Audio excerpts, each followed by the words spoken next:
Hi friends, ഇന്ന് ഞാൻ ഒരു DIY ഡിസിൻഫെക്റ്റൻറ്റ് സ്പ്രേ ആണ് ഉണ്ടാക്കാൻ പോകുന്നത്.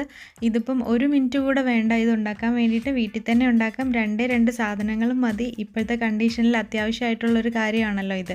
ഇവിടെ ആണെങ്കിൽ ഓൺലൈനിൽ ഒന്നും കിട്ടാൻ വഴിയില്ല. അപ്പം ഈ ചാനൽ ആദ്യമായിട്ട് കാണുന്നവരുണ്ടെങ്കിൽ ഒന്ന് സബ്സ്ക്രൈബ് ചെയ്തേക്കണേ. വീഡിയോയിലോട്ട് കിടക്കാം. അതിന് വേണ്ടിയിട്ട് ഇപ്പോൾ ഒരു മെഷർമെൻറ്റ് കപ്പ് എടുത്തിട്ടുണ്ട്. പിന്നെ നമുക്ക് വേണ്ടത് ഹൈഡ്രജൻ പെറോക്സൈഡിൻ്റെ സൊല്യൂഷനാണ്. അത് 3% സൊല്യൂഷനാണ് ഇപ്പം ഞാൻ ഉപയോഗിച്ചിരിക്കുന്നത് ഇതിൽ ചെയ്യാൻ വേണ്ടിയിട്ട്. പിന്നെ കുറച്ച് വെള്ളം വേണം. പിന്നെ ഒരു സ്പ്രേ ബോട്ടിൽ വേണം. സ്പ്രേ ബോട്ടിൽ ഇപ്പം ഇല്ലെങ്കിൽ സാധാരണ ബോട്ടിലാണെങ്കിലും മതി.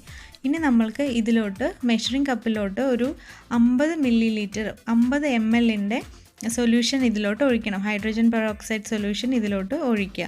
കറക്റ്റ് അളന്നിട്ട് വേണേൽ 50 ml ഒഴിക്കുക.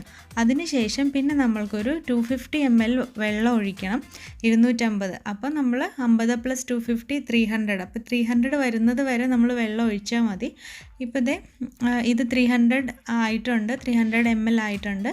അപ്പോൾ ഇത്രയേ ഉള്ളൂ നമ്മുടെ ഡിസിൻഫെക്റ്റൻറ്റ് സ്പ്രേ ആക്കാൻ വേണ്ടിയിട്ടുള്ള സൊല്യൂഷൻ റെഡി ആയി കഴിഞ്ഞു. ഇത് നമ്മൾ സ്പ്രേ ബോട്ടിലോട്ട് മാറ്റാം. എന്നിട്ട് ഇൻഫെക്റ്റഡ് ഏരിയ ആയിട്ട് തോന്നുന്ന എവിടെയൊക്കെ വേണമെങ്കിലും നമ്മൾക്കിത് സ്പ്രേ ചെയ്തിട്ട് ഒരു ടിഷ്യൂ പേപ്പർ ഉപയോഗിച്ചിട്ടോ അല്ലെങ്കിൽ തുണി ഉപയോഗിച്ചിട്ടോ തുടച്ച് മാറ്റാവുന്നതാണ്. അപ്പം ഇത് സ്പ്രേ ചെയ്തിട്ട് ഇപ്പം സ്പ്രേ ബോട്ടിലല്ല, നോർമൽ ബോട്ടിലാണ് ചെയ്യുന്നതെങ്കിൽ ഒരു ടിഷ്യൂ പേപ്പറിലോട്ട് ആദ്യം അത് ചെറുതായിട്ട് കുറച്ച് ആവശ്യത്തിനുള്ളത് ഒഴിച്ചിട്ട് അതിന് ശേഷം തുടയ്ക്കാവുന്നതാണ്. പിന്നെ ഇത് സ്റ്റോർ ചെയ്യേണ്ടത് സൂര്യപ്രകാശം നേരിട്ട് തട്ടാത്ത രീതിയിൽ വേണം സ്റ്റോർ ചെയ്ത് വെക്കാൻ വേണ്ടിയിട്ട്. ഇല്ലെങ്കിൽ ഒരു കറുത്ത ബോട്ടിൽ അങ്ങനെയൊക്കെ ആക്കി വെക്കുന്നതായിരിക്കും കൂടുതൽ നല്ലത്. 2-3 ആഴ്ചത്തേക്ക് വരെ നമ്മൾക്കിത് സ്റ്റോർ ചെയ്ത് വയ്ക്കാം. അപ്പം ഈ വീഡിയോ എല്ലാവർക്കും ഉപകാരപ്പെട്ടു എന്ന് വിചാരിക്കുന്നു. അങ്ങനെയാണെങ്കിൽ നിങ്ങൾ ലൈക്ക് ചെയ്യാനും അതുപോലെ തന്നെ ഫ്രണ്ട്സിനും ഫാമിലിക്കും ഷെയർ ചെയ്യാനും മറക്കരുത്. ഇനി അടുത്തൊരു വീഡിയോയിൽ കാണാം. അതുവരെ ബൈ.